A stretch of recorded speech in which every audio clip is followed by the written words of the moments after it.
will be protected by God.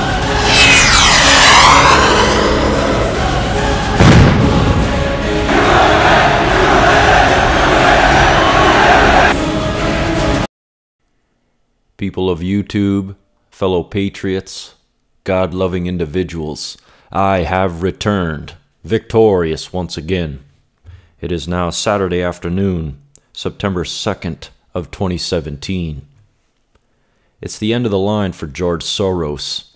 Look what the White House is about to receive.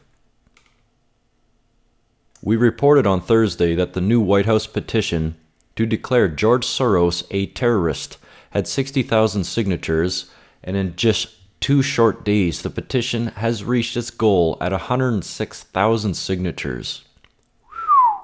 This is amazing news for American patriots everywhere. We have watched the evil George Soros use his billions to spread chaos and hatred for too long. Soros, who has direct Nazi ties and is wanted in several countries throughout Europe, used his money to fund alt-left terrorist groups like Black Lives Matter and Antifa, and has manipulated U.S. politics and elections for decades. It's time this wicked man be charged as a terrorist and held accountable for his crimes throughout the world. I also think he should be held accountable for war crimes against humanity and God's creation. And here we have 106,000 signatures signed. But to understand evil properly, we have to look no further than George Soros's rare 1998 interview where he gives truths about his proposition, where he's heading, and who his real master is. Let's take a look. To understand the complexities and contradictions in his personality, you have to go back to the very beginning, to Budapest, where George Soros was born 68 years ago to parents who were wealthy, well-educated, and Jewish. When the Nazis occupied Budapest in 1944, George Soros' father was a successful lawyer. He lived on an island in the Danube and liked to commute to work in a rowboat. But knowing there were problems ahead for the Jews, he decided to split his family up. He bought them forged papers, and he bribed a government official to take 14-year-old George Soros in and swear that he was his Christian godson. But survival carried a heavy price tag. While hundreds of thousands of Hungarian Jews were being shipped off to the death camps, George Soros accompanied his phony godfather on his appointed rounds, confiscating property from the Jews. These are pictures from 1944 of what happened to George Soros's friends and neighbors. You're a Hungarian Jew who escaped the Holocaust by posing as a Christian. Right. And you watched lots of people get shipped off to the death camps. Right. I was 14 years old.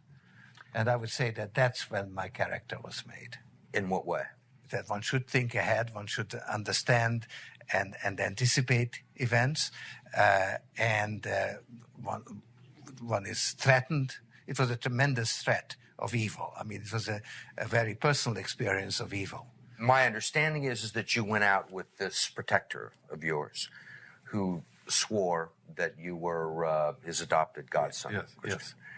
Went out, in fact, and helped in the confiscation of property from the Jews. That's right. Yes. I mean, that sounds like an experience that would send lots of people to the psychiatric couch for many, many years. Was it difficult? Not at all. Not at all. Maybe as a child you don't see the connection, but it created no problem at all. No feeling of guilt. No. For example, that I'm Jewish, and here I am watching these people go. I could just as easily be there. I should be there. None of that. Well, of course, I could be on the other side, or I could be the one from whom the thing is being taken away. But there was no sense that I shouldn't be there, because that was... well, actually, funny way, it's just like in markets, that if I weren't there, of course I wasn't doing it, but somebody else would be taking it away anyhow. In other words, whether I was there or not, I was only a spectator.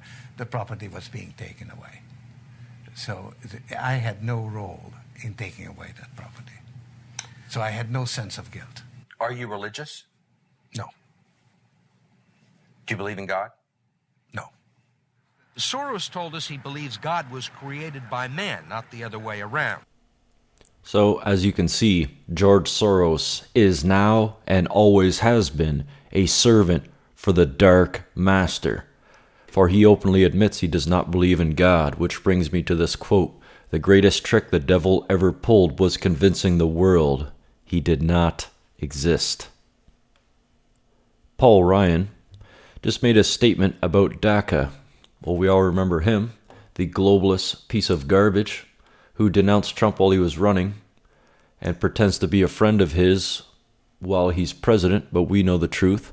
House Speaker Paul Ryan is now urging President Trump not to end DACA and is claiming House Republicans will fix the broken. Yeah, I doubt it, considering they're not able to fix anything, even though the Republicans have more power since they have since 1928. Breitbart reported House Speaker Paul Ryan says the president should preserve former President Barack Obama's DACA amnesty, even though Obama did not have the legislative authority to do what he did. President Donald Trump should also let Congress decide how to deal with DACA, Ryan told a Wisconsin radio show on Friday morning. Ryan told WCLO Janesville that he is talking with the White House on DACA preservation plan and suggested that Trump is being kept out of the loop by his deputies. He said, "I actually don't think he should end DACA, and I believe that this is something Congress has to fix." Let me back up for a second. President Obama did not have the legislative authority to what he did. You can't, as an executive, write law out of thin air, and so that is very, very clear. We've made that very clear. Having said all of that, there are people who are in limbo.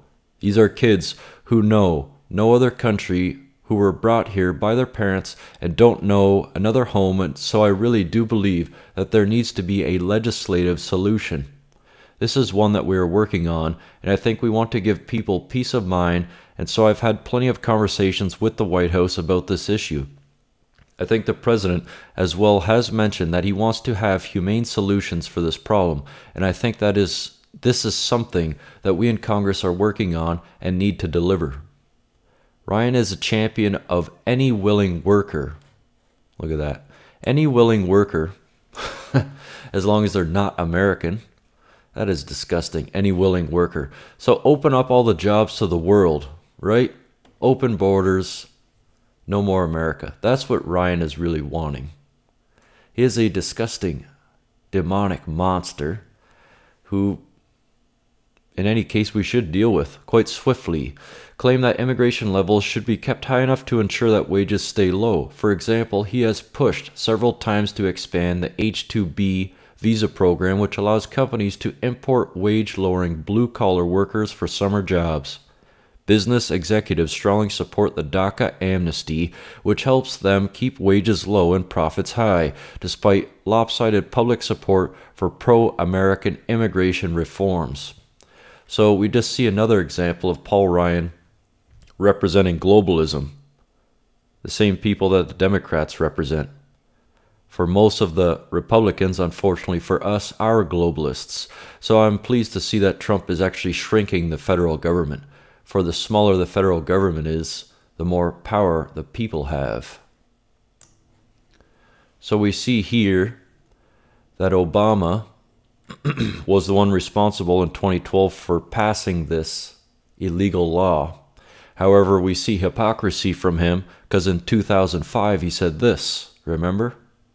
We all agree on the need to better secure the border and to punish employers who choose to hire illegal immigrants. We are a generous and welcoming people here in the United States, but those who enter the country illegally and those who employ them disrespect the rule of law, and they are showing disregard for those who are following the law. We simply cannot allow people to pour into the United States undetected, undocumented, unchecked, and circumventing the line of people who are waiting patiently, diligently, and lawfully to become immigrants. And for those of you who do not know what DACA is, watch this. Years, nearly 800,000 undocumented young people have been able to live in the U.S. without constant fear of deportation. That's all thanks to DACA, the Deferred Action for Childhood Arrivals program. It was started by President Barack Obama in 2012. It allows young immigrants who came to the U.S. illegally as children to apply for a renewable 2-year visa. That allows them to work legally in the U.S. and saves them from deportation. Now, what this piece of garbage CNN reporter does not tell you is that this DACA program will produce only one result. And all we have to do is look back in history again. Study the numbers on who voted for Trump. Look, the only people as a majority who voted for Trump were in fact white. What race or what ethnicity and what culture are most of the people coming into the United States? Black, Hispanic, Asian, and other. Who do they vote for? Democrat, Democrat, Democrat, Democrat. See this pattern here? The DACA program was designed to balkanize our population with a democratic ideology. Now we see how dangerous it has become. Chivalry is not dead, nor will it ever be. Look what President Trump did for Melania that is breaking the internet. Although not a very big deal, but it's the small things that we forget that mean the most. President Trump is carrying his own umbrella while sheltering Melania and his staff from the rain. Trump is doing exactly what a gentleman should do. With all this transgender bias, men are taking up a woman's role, a woman is taking up a man's role. And I believe in freedom across the board. I mean, do what you want, but not against our own principles. Melania bringing back the heels as she boards Air Force One. That is one good-looking couple. Trump looks a little confused, though. Notice the change in optics. Trump is carrying his own umbrella, dressed down, no tie, working boots. Melania is touching him, shows empathy. That's a beautiful picture. This is happening right now. Happening now. President of the United States arrives at the NRG Stadium in Houston, #Harvey. Even though this was a catastrophic hurricane, perhaps the worst America has ever seen, the death toll is quite low, and there were a lot of American patriots, heroes, even the military, everybody working together of all races to save one another. It surely was a beautiful sight.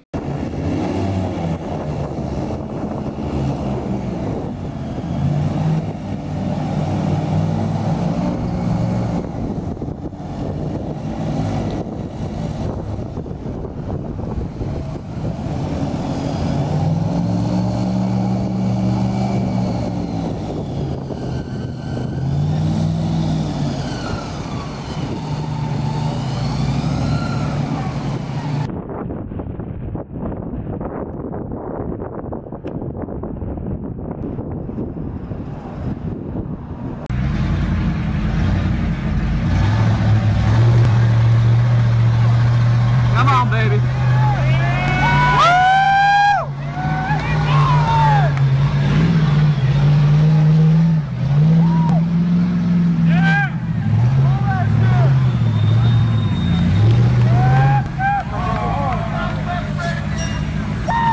Some of the water drain out.